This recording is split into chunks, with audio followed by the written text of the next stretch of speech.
लेकिन हारे खेल जितावे मोही।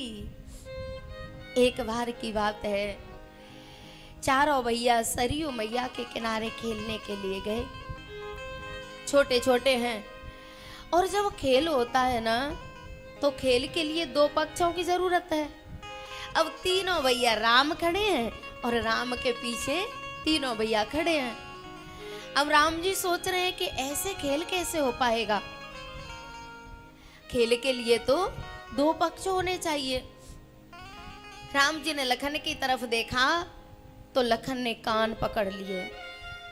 क्षमा करना, मैं तो खेल में भी आपके विपक्ष नहीं जा सकता।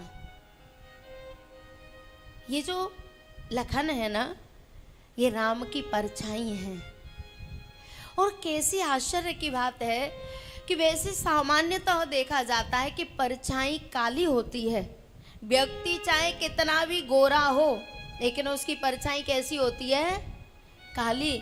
और यहाँ उल्टा है, राम सावले हैं लेकिन उनकी परछाई गोरी है। लखन कभी खेल में भी राम के विपक्ष में नहीं गए। लखन ने कहा, मैं तो क्षमा चाहता हूं, मैं आपके विपक्ष में नहीं जाऊंगा। जैसे ही राम जी ने भरत जी की तरफ देखा, भरत बिना कोई समय गवाए राम जी के सामने जाके खड़े हो गए।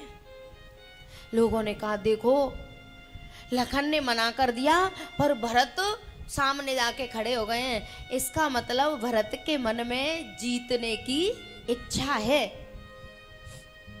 लोगों ने कहा, बोले आप राम के विपक्ष में खड़े हो गए, आपने एक बार भी नहीं सोचा, लखन ने तो मना कर दिया। भरत जी ने कहा, बोले मुझे हार या जीत की परवाह नहीं है, बोले तो मेरे प्रभु का खेल पूरा हो जाए, चाहे उसमें हार हो चाहे जीत हो, मेरे प्रभु का खेल पूरा हो जाए। खेल फुटबॉल का था, पैर से जो बॉल होती है ना, जैसे ही खेल प्रारंभ हुआ तो राम जी ने बॉल में एक लात मारी और वो बॉल भरत के पास गई और भरत ने दुगनी ताकत में उस बॉल में लात मारी, दुगनी ताकत में। अब जब कोई सामान्य व्यक्ति इस दृश्य को देखेगा तो उसके मन में क्या आएगा? यही आएगा कि भरत राम से जीतना चाहते हैं। दुगनी ताकत में जैसे ही लात मारी तो वो बॉल राम के पास पहुंची, फिर राम ने लात मारी और फिर भरत ने और ज्यादा ताकत से लात मारी। एक व्यक्ति ने कहा, भरत जी आप राम से जीतना चाहते हो? बोले नहीं। बोले तो राम जितनी तेजी से लात मारते हैं उससे दुगनी ताकत से आप लात मारते हो।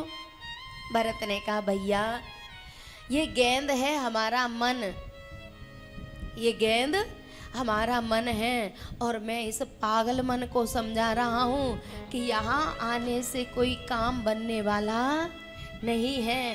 तू मेरे स्वामी की शरण में जा, वही जाके तेरा कल्याण होगा, वही जा।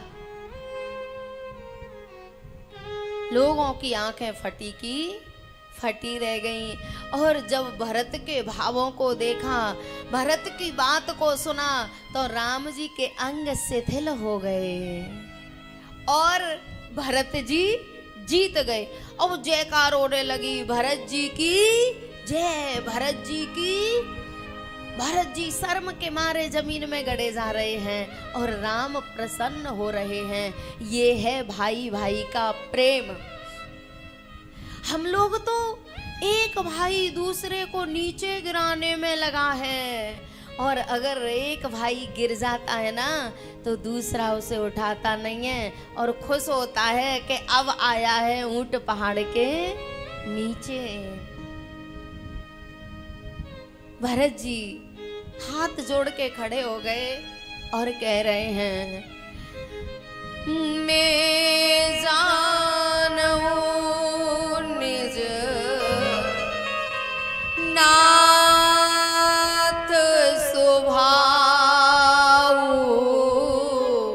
अपराधी हूँ पर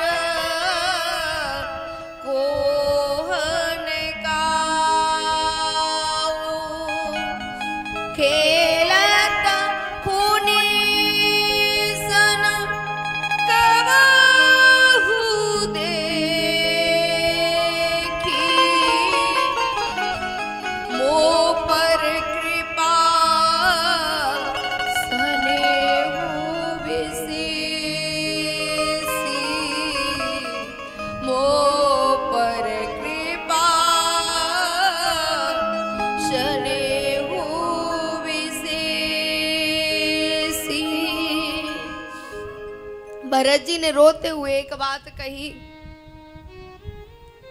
बोले मैं अपने प्रभु के स्वभाव को जानता हूं, लेकिन मैं भी अपना स्वभाव कहता हूं, मैं भी अभी पूर्ण नहीं हुआ, मैं भी अधूरा हूं। अब गुरुजी सोच रहे हैं कि अब भरत क्या पाना चाहते हैं, जिसने गुरु के हृदय पर अपना झंडा गाड़ दिया, जिसका गुरुजी के हृदय पे साम्राज्य हो गया, जिसका भरत राम के हृदय पर राज्य हो गया, वो भरत अब चाहता क्या है। भरत जी ने कहा,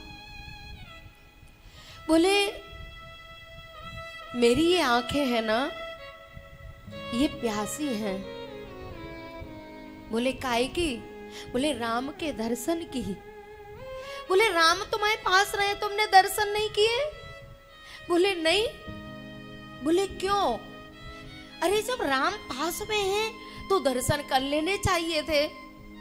तब भरत जी ने रोते हुए कहा, बोले संकोच के कारण, वैसे तो मैं राम जी से दूर रहता हूँ, लेकिन जब पास होता हूँ तो मेरी आंखें कभी राम जी को देखने का दुस्साहस कर ही नहीं पाती। कभी ये आंखें राम जी की तरफ उठती ही नहीं है। मेरे राम का स्वभाव तो वो है कि मैंने खेलते भी कभी उनके मन में जीतने की कामना नहीं देखी, कभी कोई द्वेष नहीं देखा।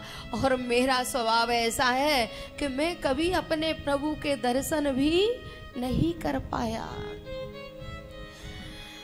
महू स्नेह सकोच बस सनमुख कही न बेन।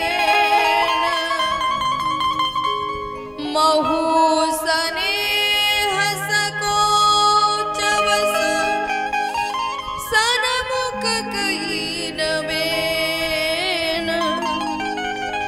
दर्शन तृपित नाजु लगे, प्रेम पियासी ने।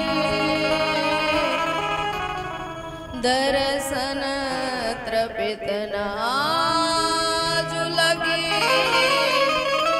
प्रेम पियासी ने। बोले मैंने अपने प्रभु के सामने कभी कोई बात कही ही नहीं है, और यहाँ तक कि मैंने जी भर के अपने राम को देखा भी नहीं है।